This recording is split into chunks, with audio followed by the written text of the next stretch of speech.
This flower is an Alstromeria. It is an inflorescence type flower, meaning there are multiple flowers or florets on a single stem. By looking at it a bit more closely, we can see a single stem and then these peduncle that come off of the stem. There are 6 of them in this flower. This whole arrangement here is considered one inflorescent flower. Each of the florets making up this flower is complete in that each has both stamen and pistil. So now we have to figure out how to draw this complex unit. The best way to figure out how to start drawing this inflorescence, because it has so many segments to it, the thing to do is to break this down into parts and then reassemble it in your drawing. Very much the same way that you had to work when you were drawing leaves on a branch, where you started with the back, you drew those leaves, and then as you came forward, you added leaves and erased parts of the back. When you have flowers that are relatively large like this, it's very easy to break it down into parts. So the first thing we're going to do is we're going to look at the base of this flower. Here's your main stem coming up, and then you have 6 leaves that come from this center point. We have 1, 2, 3, 4, 5. You can see here that there was a leaf that was originally there. You can add it by looking at another flower stem, or you can just create a little partial drawing. You may not even see it when you do your final, so this is going to be something that can be considered as you start working on the structure.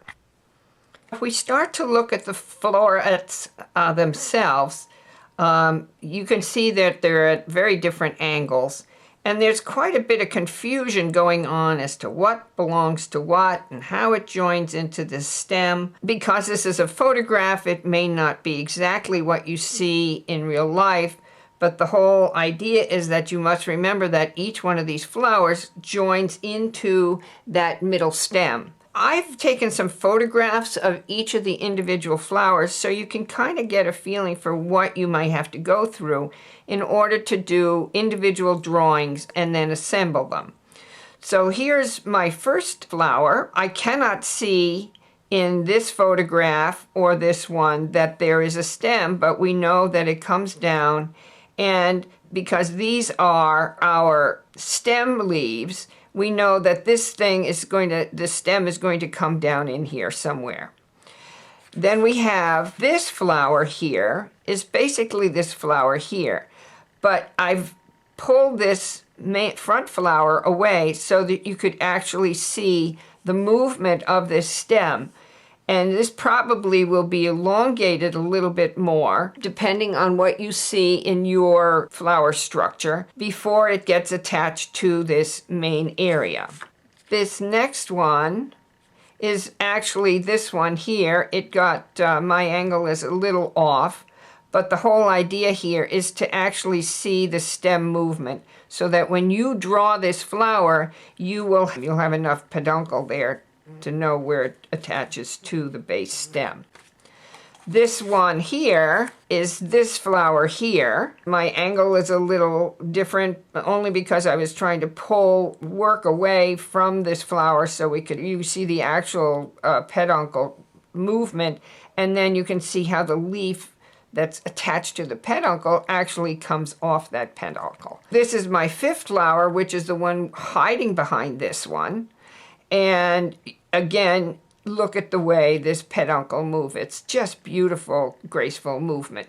This last one is the flower way in the back.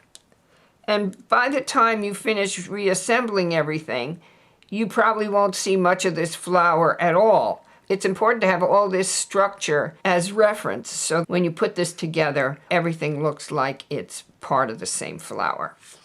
So, how do we do this? Once I measured for the overall real estate, I started to block in the geometric forms that make up where each of these florets are going to be positioned.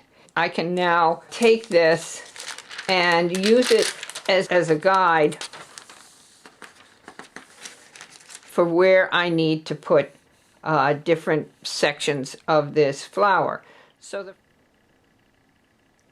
here you can see I have drawn in, based on my geometric forms underneath, I have drawn in the leaves that are specific to the top of the stem, and this will be my first step in assembling the entire flower in a logical fashion and an easier fashion than to try and just draw it and look at all the confusing lines. It will be much, much clearer to you as we progress. Now I will do the flowers themselves, and of course these are still in fairly sketch stage, so once you've got everything assembled, then you will have to do another final line drawing in order. Now I have all of my line drawings done for each of the flowers individually, and I've labeled them 1, 2, 3, 4, 5, and 6. And I will start to put them together in a composition based on the geometric structure I started out with. I'm going to line up my base with where my geometry is underneath the real estate. And I'm going to start by putting things in where I think they belong. I'm going to take little pieces of tape and just secure this drawing where I think it's going to go. And we may have to change that a little, but we'll see. This is number 5, and then this is number 4, which comes right in front. And then we have number 3, which is the tallest one, which fits in right about there. And then 2 is the one over on this side.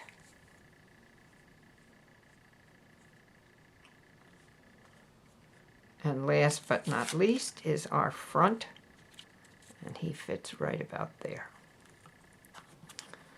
Okay, so we got everybody in position, and now it looks like a real mishmash, but it won't. It will be just fine.